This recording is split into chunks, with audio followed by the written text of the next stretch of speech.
and welcome back to another episode of What the Falk podcast without Graham Falk. I'm sure he's feeling a little bit anxious right now, or having the time of his life, one of the two. I'd imagine he's having a bit more fun than we are. We're back this week. Graham's doing a little bit of travelling in Washington, D.C., I believe. Luckily, the time difference is probably preventing him from watching potentially the worst game of football we've seen for quite some time. And here to pick the bones out of it with us are, let's go firstly, Bradley Sharp. How are you doing, brothers?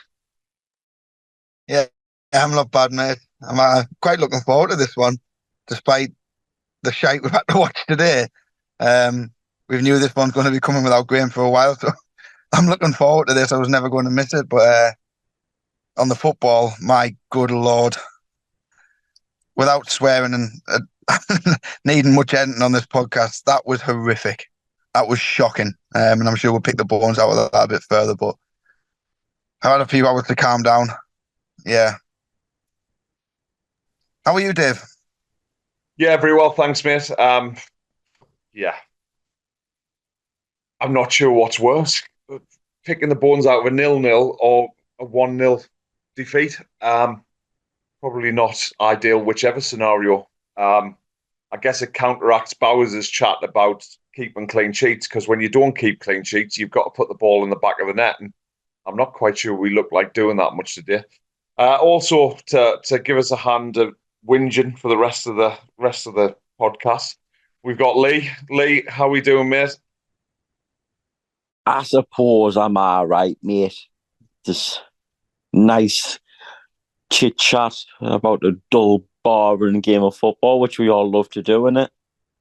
I think I said pre-podcast, I was like, it's the most boring game of football I've watched in ages. But yeah, got to chew the fat off it, didn't you? Definitely. Well, it might make us all feel a little bit better at the end of it, I suppose, or it might make us all have a few more drinks. I know you've got a long drive tomorrow, so yeah, we're probably going to bore you to sleep. So that's a good thing for you. I guess where to start. I think one thing I'd like to start with personally, from what I saw today, I guess it's a positive. I guess I've got to take it as a positive, but we probably looked most dangerous from a couple of corners. I'm clutching at straws. I'm aware I'm clutching at straws, but geez, when you know teams are coming to spoil your day and stuff like that, and I know we haven't been in great form, you've got to lift things, and you've got to try and give the crowd something to cheer. And listen, the weather was quite nice today. It was quite a fresh afternoon. Where do you think it went wrong? Do you think the setup was wrong, or do you think we just haven't got an identity anymore? I guess I'll ask that to you first, Brad. Any feelings on it? Yeah, I didn't want it to feel. I know we said like last season and before we got into the playoffs and things, we just want a season where a few games to go, nothing to play for, and just have a bit of a relax. But it's boring. The tempo, I've never seen now like it. Like you said, dangerous from corners. I'd say second half we were appalling. Our Sheesh didn't beat the first man once. But first half we were putting a couple of balls in the box, and Ballard had one just over the bar, and can't remember who else put one just over, and we looked all right when the ball was coming in the box. But second half, we didn't even try and do that. And what annoys me the most, Dave, was, like you say, the identity's gone. But in the second half, you're chasing the game, and then the 7 minutes of added time, there was a little bit of argy-bargy. The fans got up for it a little bit more. The 7 minutes go up. Everyone's like, come on, let's go. And then we spend 7 minutes knocking it across the back foot. And then when we finally did put Ballard up top, left him up top for the last minute and a half, 2 minutes, we didn't pump the ball up into him until there was 5 seconds to go. And even then we won a free kick in a dangerous area. Like, where was all this before? It just seems like they just got no ideas. And like comes from when you've been saying before, if there's a novice on the sideline, don't expect them out on the pitch who've got little to no experience anyway to know any better. I mean, the biggest positive for me today was maybe Corey Evans coming back, but even his first touch, give the ball away.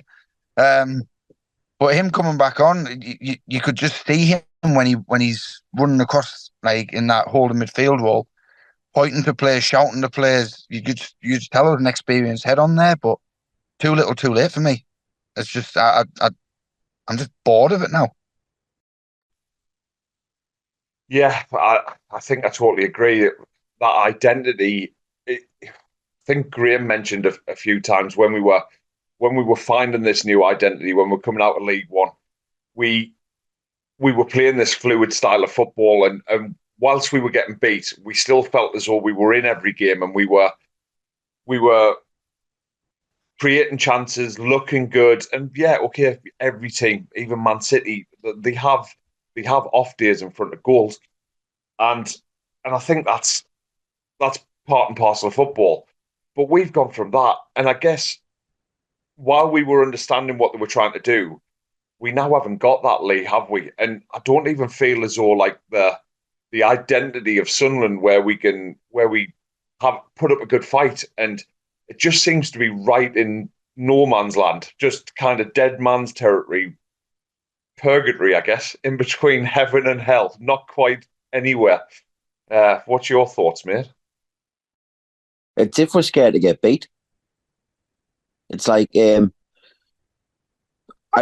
had a discussion last week, as if three at the back is the best way to go if like moving forward. And I get it, like to when you're playing Leeds and West Brom away, but when you're playing Millwall at home, who are in like the bottom end of the league, I wouldn't have arguably played five at the back, which stifled us really, especially when you've got like no centre forward up front, because Bradley Dack's never done anything to warrant anything in the Sunderland shirt since he signed for the club. But yet he gets to start over a player who meant he's going to be here next season over Hamia when you haven't got a regular centre forward, even though Hamia has not done anything to warrant getting a start. But just like you being in the beginning of the season, like how we were free flowing and attacking football and not scared to make a mistake. It's like we're petrified to do the littlest of mistakes, which has led to this going backwards. Like, oh, we'll keep a clean sheet. If we nick a 1-0, we nick a 1-0. But it just, I don't know. I don't agree with that. As I said earlier, it was boring. It was just a boring game of football. Now, identity, what we had last season and the beginning of the season, just gone. And whoever comes in the summer, if he gets a remit of getting that football back, he's got a hell of a job on his hands, no matter who it is. Yeah, I think a lot of people will struggle to disagree with that. Going on to Millwall's goal, I don't want to really focus on them too much, but I think you're right in what you say, Lee, about how we're so scared because we've got no identity, we're so scared of what we're doing. Millwall's goal rather. Are we going with a good goal, or even from their point of view, if we try to take into account their play, or are we just going, it's so bad from Sunderland that it's just plain hurtful, really? What do you reckon, Brad? I thought you were asking Lee there.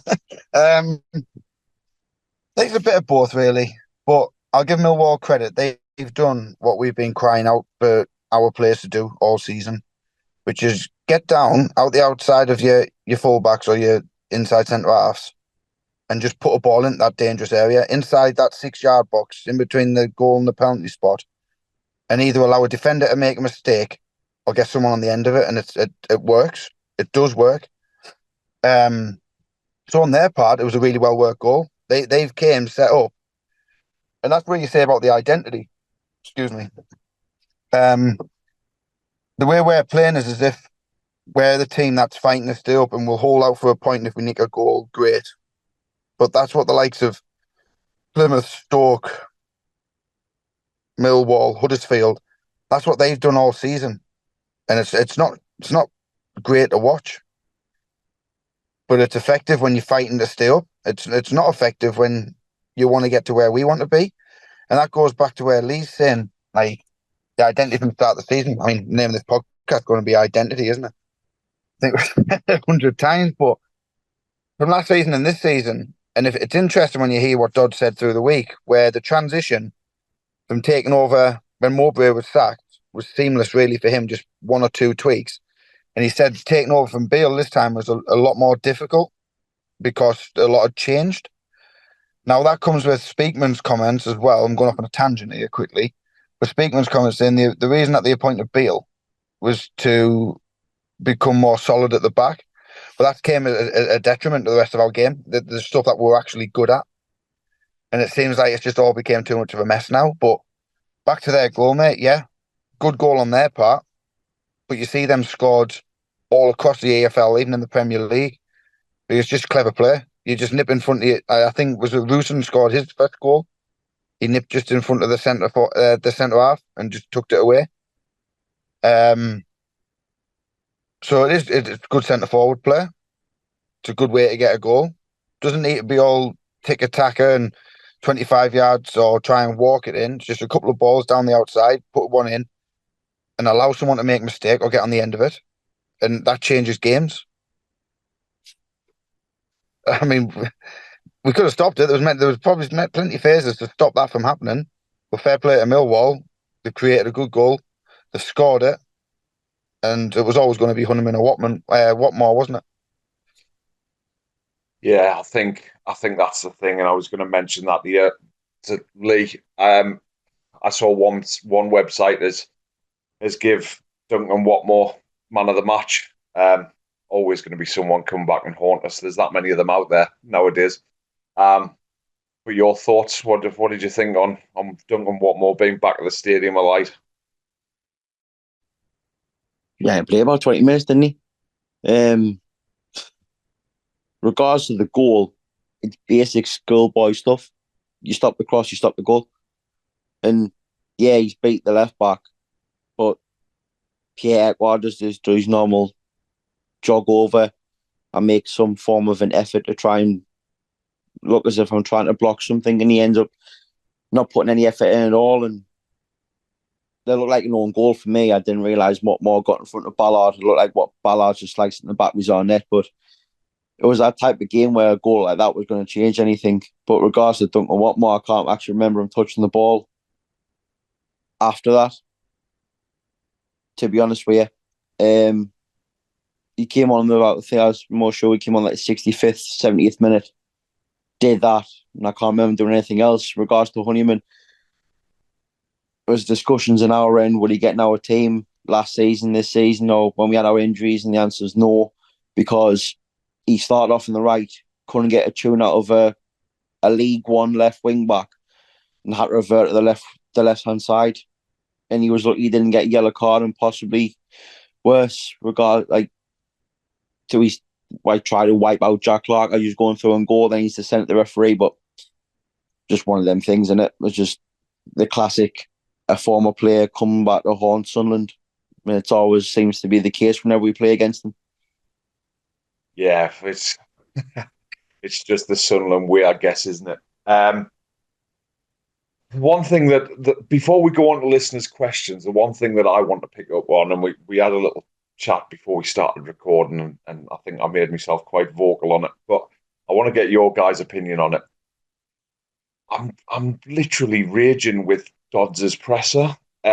Said before he came back for his third spell in temporary charge that I thought it would end very messily, and I didn't think it was a right play for the amount of games that was left to play.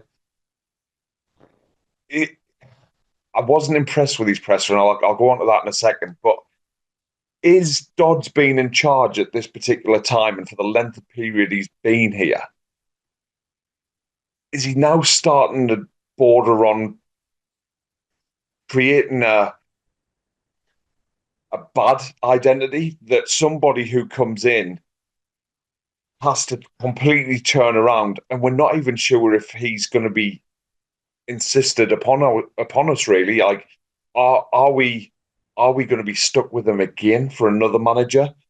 Because to me, he looks a little bit out of his depth, and I thought that all along, to be fair, even before the 2-game spell that he had before Bale came in. Brad, what do you think? As I say, I was totally unimpressed with his press conference. I'm not sure. I'm not sure he's of big enough stature to be trying to tell us that he's bored of watching a game of football when he's coaching it from the sideline. It's a funny one, isn't it? Because he's probably took over from Bale thinking, if I can just get off to a good start, like I've done the last time, this could really kickstart my career as becoming what I want to be as a head coach. And I'm afraid it's went the complete other way. Now, what I've started to notice recently, I mean, I was all for maybe giving it Dodds to the end of the season if they can get the right appointment in, right?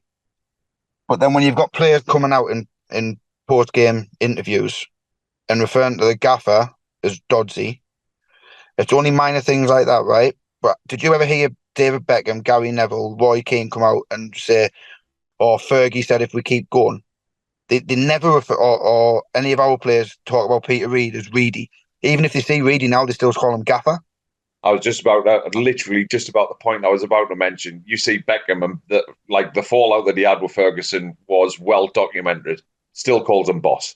Tells you everything. Cristiano Ronaldo still calls him boss when he sees him. That's the best, one of the best players of all time, was the best manager of all time. And it's through respect of what they've done in the game.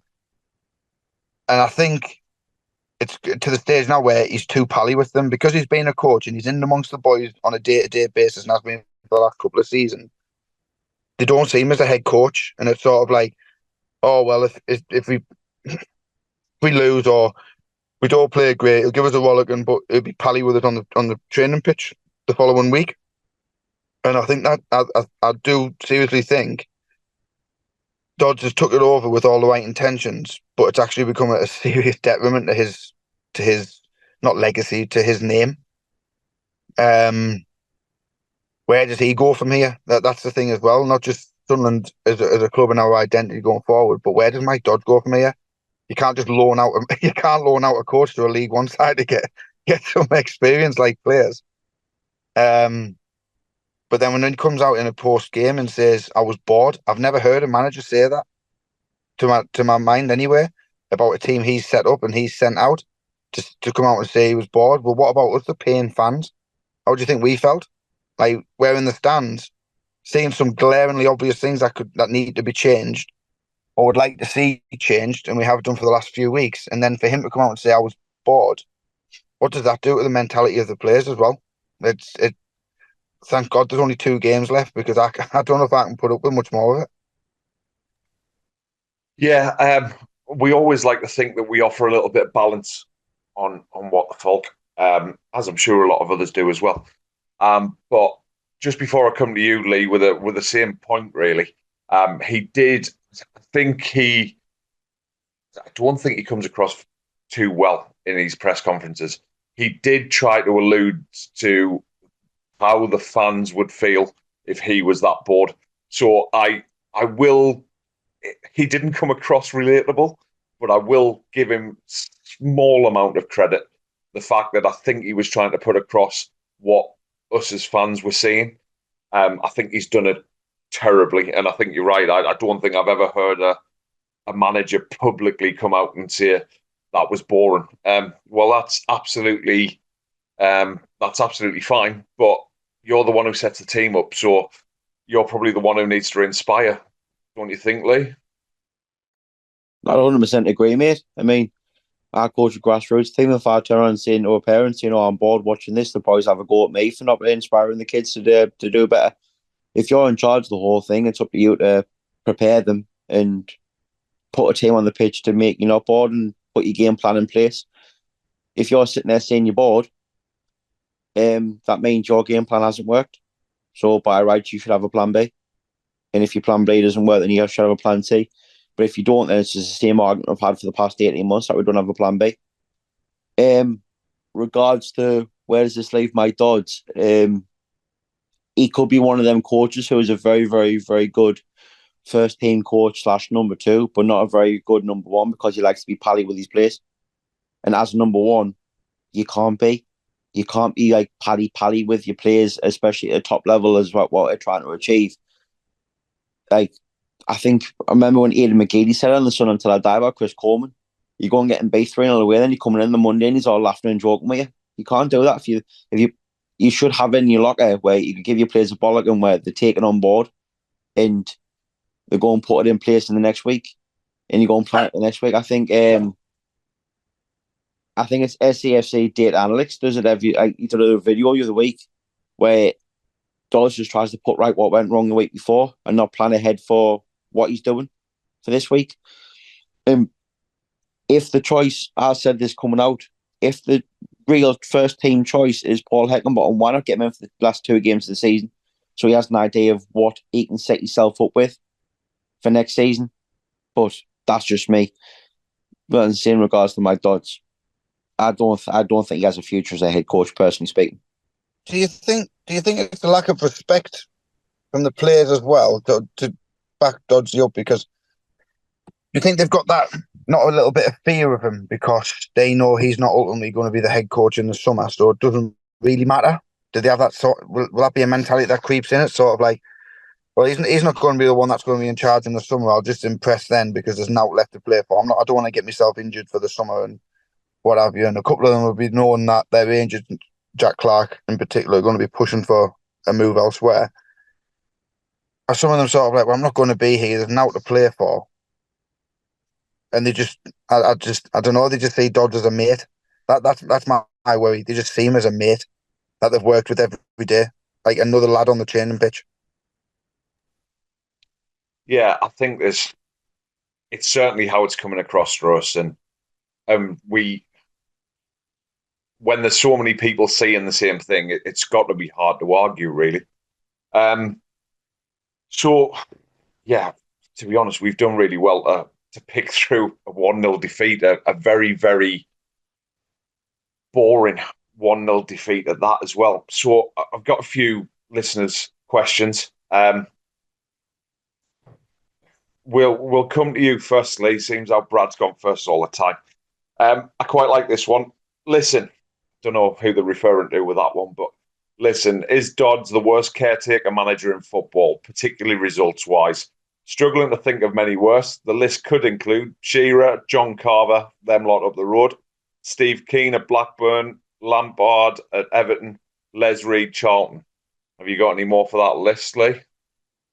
No, I would say Les Reed's the worst. Like, he's got to be the worst, and I think he took over Charlton and he didn't even win a game of football. He was sacked after 12 games. Well, you could put Michael Beale in that bracket if you're judging managers on 12 games. But I wouldn't say he's the worst caretaker manager in the world, but he's not far off. Brothers, what do you reckon? Any more to add to the caretaker list? No, I think I wouldn't say he's the worst. It's just he's not the most inspiring, and he's probably not the most. When you bring a caretaker in, you would like to think they've got at least some experience of first team coaching behind, like first team managerial behind them, and he just hasn't. Or even they've managed under 23s level and they've managed things like that. But I think Dodds always just been a coach, never been even 23s. Like, I would have been more for, at the minute, given it Graham Murty. He's got a little bit more experience behind him, and it might have had some different results. Certainly been in and around dressing rooms professionally, hasn't he, as a player? So I can totally understand that sentiment. The one thing I would say for Dodds, as a caretaker, you probably don't expect to be caretaking for as long as what he has been. To be getting on for double-figure games.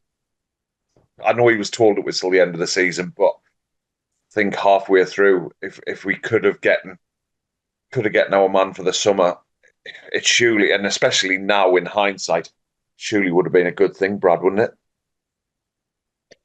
Yeah, I know Dodds knows that it was interim head coach until the end of the season, but I honestly believe as well he thought it was either going to go really well or his pal upstairs speaking would dig him out of a hole if it was going this badly and appoint someone just to help him out, even if it was coming in alongside him, or just look at Aberdeen. I know they got Neil Warnock and it was meant to be the end of the season. It didn't work out up there, but I think they might have Dodds might have been hoping at some point someone's going to come in between now and the end of the season. A name will come up before then. And it just so happens it hasn't. And he's had to just, what Speakman said, plod on. Yeah, massively. And I think I think that has become our identity, hasn't it? Plodding on till the end of the season. We're probably lucky that we've had about 9 extra points on the board. Lucky, not necessarily, but it's a good job we had an extra 9 points on the board, because this could be a very, very different type of podcast, losing 1-0 to Millwall at home. What else have we got here? Brad, let's go with you. I think SAFC Lex is probably alluding to what we've been saying about him being too pally and stuff. But she says, why does Dodds look like he's a dad helping out on a school trip in his own clothes? Is he trying to look as unprofessional as possible? Either wear a suit or a tracksuit, but stop rocking up in your teenage son's club hoodie. It's so tin pot. I think that's... I mean, I do like how much of a tangent that's gone off onto my style. But I think it's probably saying exactly what we've been saying ourselves, isn't it? Yeah. I had enough of hammering people's appearances when it was Michael Beale in charge. What they turn up in to manage means nothing, to be honest. Means absolutely nothing. I mean, one of the greatest managers in the world, Pep. He wears a nice little snoot sometimes, doesn't he? And looks like he's dressed to go around the town after a game. I'm not bothered what they wear. What I am bothered about is how they manage a team. That's all I can say to that one, really. Yeah. I mean, to be fair, they could be wearing a mankini for me if it was. I was literally about to say, right, could turn up dressed as fucking Borat, but if he was good at the job as Alex Ferguson, I would not care. I'd turn up in a mankini. Love it. Ross, we've got about 5 minutes left. So Ross Robson, I love Ross's opinions. We've had some back and forths over the couple of seasons that we've done the podcast, and I do like how he comes across a lot of the time. I won't put in the editing for Graham Lee, but what is the point of it all? Why have we set up in a 5-5-0 formation at home to a less than superior team? Does Doddsy realise that the Clean Sheets Cup isn't a real thing? Why am I still going to watch this less than superior football? Am I overreacting? I'll leave that one with you, mate.